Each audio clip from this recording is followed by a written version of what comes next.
वो जिसको माइनस करने चले थे वो प्लस होके पुलिस के जवान दरिंदगी पे उतरे हुए थे। गंडापुर साहब ने तुर्क का पत्ता कैसे खेल दिया।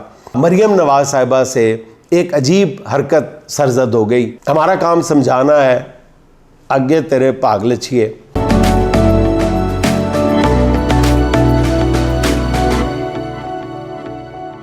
बिस्मिल्लाहिर्रहमानिर्रहीम। अस्सलाम वालेकुम ख़वातीन और हज़रात, मैं हूं आपका अपना जुनैद सलीम और आप देख रहे हैं इंसाफ डिजिटल। मेरी इस दरख्वास्त के साथ कि अगर आपको हमारी बातें हक़ और सच पे मबनी लगती हैं तो बराए करम न सिर्फ ख़ुद हमारे यूट्यूब और फेसबुक चैनल को सब्सक्राइब करें, बल्कि अपना फ़र्ज़ समझ के अज़ीज़ दोस्त रिश्तेदारों सबको इस जानिब ज़रूर माइल करें।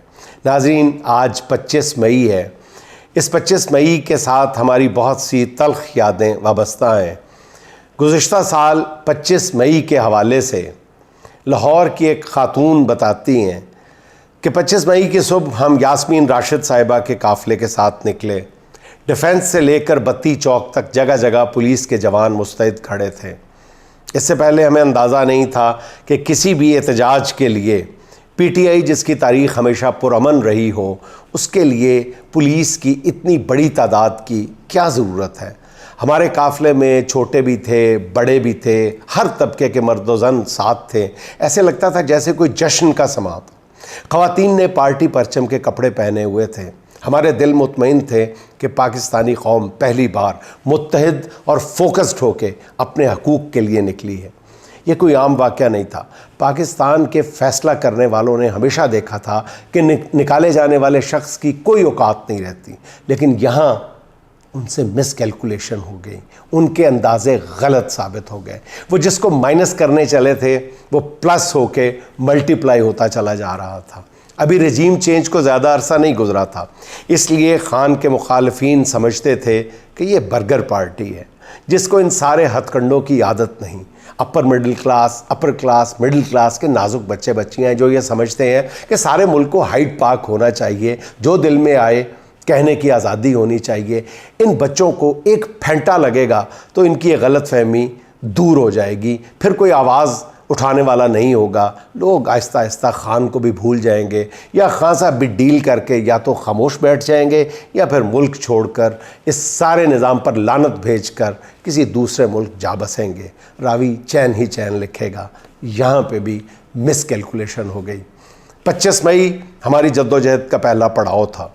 9 अप्रैल से शुरू होने वाली कहानी की इब्तदा में ही हम समझ चुके थे कि ये लड़ाई लंबी चलेगी।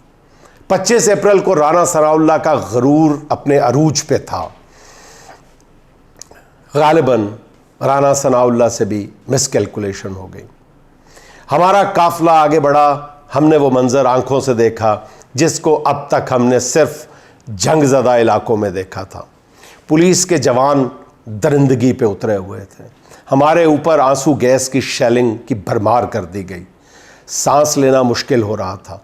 चंद फुट के फासले पे भी कुछ दिखाई नहीं दे रहा था। लड़के ज़ख्मी होकर गाड़ी में लाए जा रहे थे। ऐसे में हमारी एहतियात काम आई। हमने रात ही को छोटे छोटे टावल्स की बड़ी तादाद फ्रीज़ कर ली थी। लड़के हमारे दिए हुए टावल्स आंखों पे रख के फिर से पुलिस को रास्ते से हटाने के लिए निकल पड़ते थे। यास्मीन राशिद की गाड़ी के शीशे चकनाचूर हो चुके थे। उनका ड्राइवर ज़ख्मी था। देखने वालों ने अपनी आंखों से बर्बरियत और फस्तायत की दास्तान रक़्म होते देखी थी।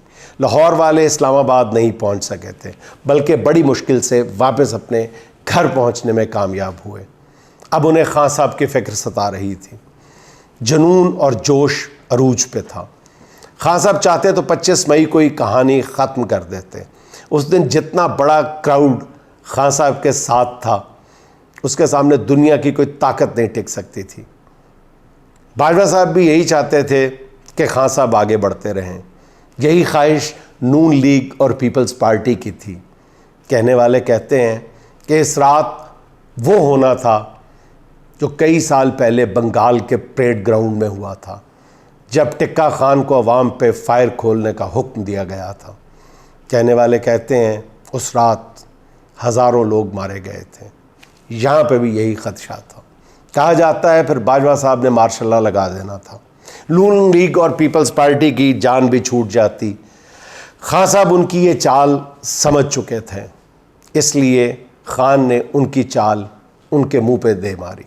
यहाँ पे भी ताकतवर लोगों से और हुकूमत से मिसकैलकुलेशन हुई। 25 मई अमेरिका, ताकतवर हलकों और ख़ान के सियासी मुखालफिन सब के लिए ढलान का सफ़र था, अदम मकबूलियत बल्कि बदनामी का सफ़र था। जबकि ख़ान के लिए ये सफ़र 180 के ज़ाविये पर मकबूलियत नहीं बल्कि महबूबियत का सफ़र साबित हुआ, जो आज तक थमने का नाम नहीं ले रहा। 25 मई ज़ब्त तोड़ा था, सब्र पहना था, ज़ब्त तोड़ा था, सब्र पहना था। हम पे गुजरी थी रात पत्थर की, हम पे गुजरी थी रात पत्थर की। नाज़रीन, उस 25 मई से आ जाते हैं आज 25 मई पे। कहते हैं वज़ीर आला KP गंडापुर साहब ने वफाक से पहले बजट पेश करके तुर्प का पत्ता कैसे खेल दिया। पहले ये बताया गया कि तुर्प का पत्ता इसलिए खेल दिया कि अब उन्होंने अपने बजट में जो रकूमात मुख्तस की हैं वफाक को वो देनी ही पड़ेंगी। दूसरी तरफ से कहा गया कि अगर इतनी आसानी से सूबों को रकम मुख्तस करना होती तो हर सूबा वफाक से पहले बजट पेश कर देता। तो नाज़रीन, आपकी खिदमत में इस हवाले से ये अर्ज़ करता चलूँ कि इस वक्त जब IMF के साथ मुज़ाकरात चल रहे हैं, वफाक किसी सूरत भी किसी सूबे के साथ मखासमत या महाज आराई का मुतहम्मिल नहीं हो सकता।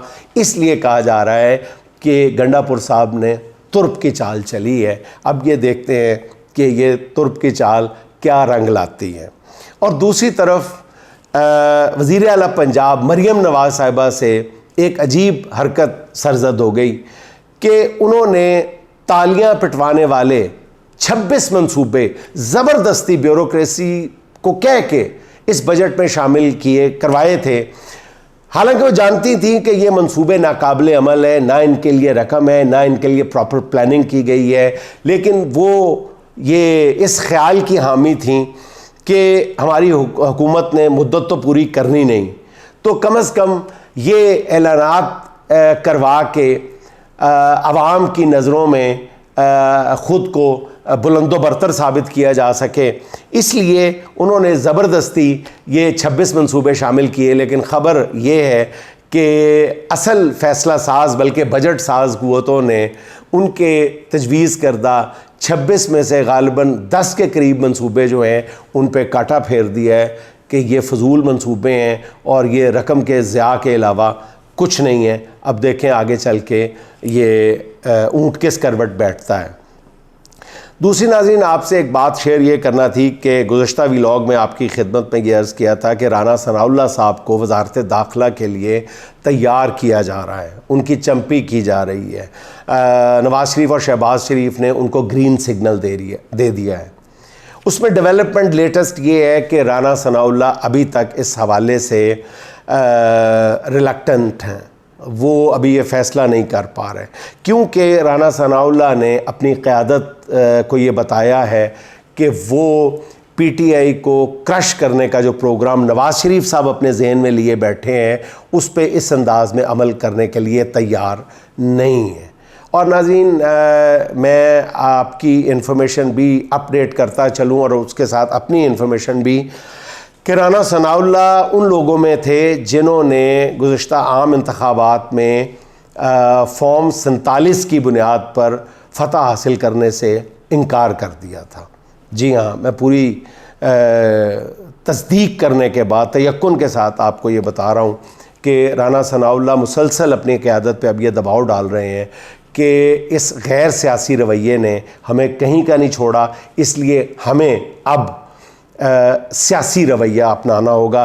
इसीलिए वो PTI क्रश प्रोग्राम पे अमल करने के लिए तैयार नज़र नहीं आते, और अगर वो तैयार नहीं होते तो फिर शायद उनको वज़ारत दाखिला भी ना दी जाए। दूसरी तरफ नाज़रीन, सोशल मीडिया के मुंह पे हाथ रखने के लिए, गैग करने के लिए, दबाव डालने के लिए जो बिल नून लीग लेके आई है, उस पे नून लीग और पीपल्स पार्टी के दरमियान एक मुखासमत और सर्द महरी का आगाज़ हो चुका है।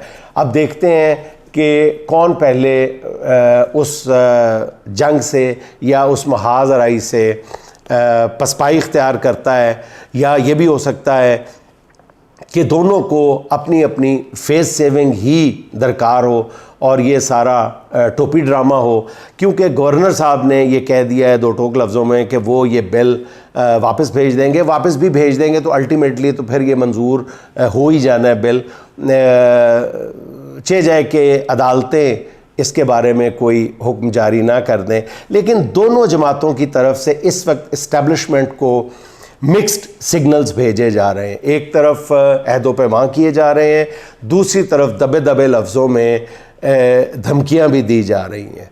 ये दोनों जमातों का इस्टेब्लिशमेंट के साथ ये अजीबो गरीब रवैया देख के मेरे जहन में वो बात आ जाती है कि हॉस्पिटल के कमरे में डॉक्टर और मरीज़ा तन्हा होते हैं।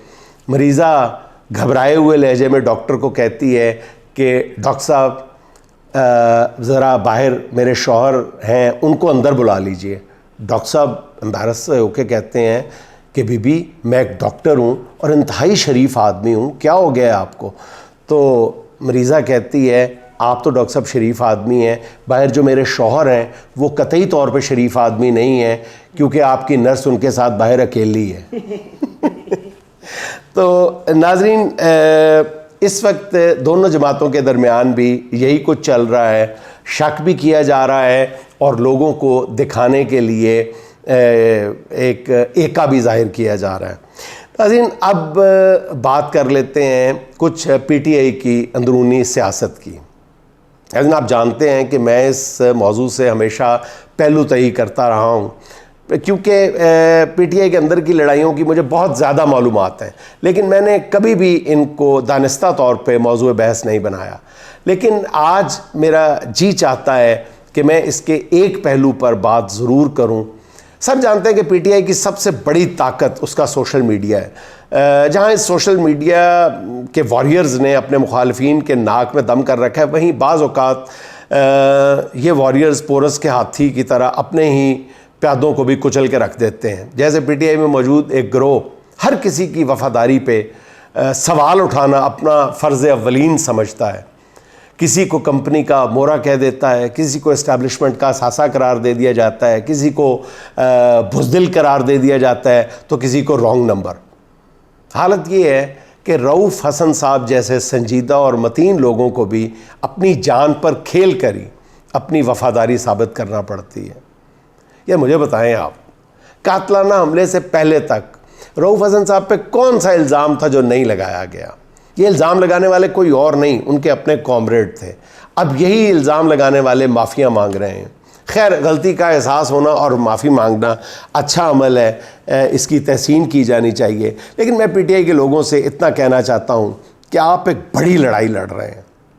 ऐसे में महज अफवाहों पे अपने लोगों के किरदार को जज ना करें। किसी एक वाक़े को बुनियाद बना के किसी पे फतवेबाजी ना करें, क्योंकि आपके मुखालफिन यही चाहते हैं कि पीटीआई में अगर फूट डालनी, पीटीआई को अगर कमज़ोर करना है तो इनके अंदरूनी इख्तलाफात का सहारा लिया जाए। हमारा काम समझाना है, आगे तेरे पागल छिए। नाज़रीन, आखिर में बात कर लेते हैं आने वाले बजट की।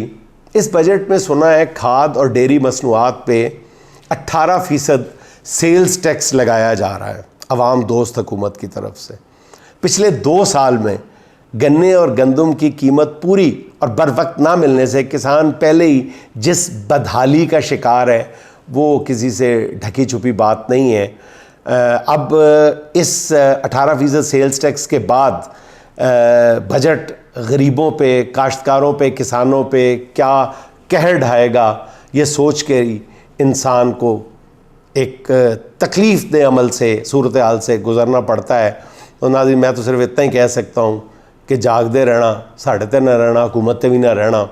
और चलते चलते आज की छोटी सी बात शेर की शक्ल में, तेरी हर बात मोहब्बत में गवारा करके, तेरी हर बात मोहब्बत में गवारा करके, दिल के बाज़ार में बैठे हैं खसारा करके, दिल के बाज़ार में बैठे हैं खसारा करके। नाज़रीन, खुश रहें, खुश रखें। आपसे मुलाकात होगी इंशाअल्लाह अगले व्लॉग में। अल्लाह हाफ़िज़।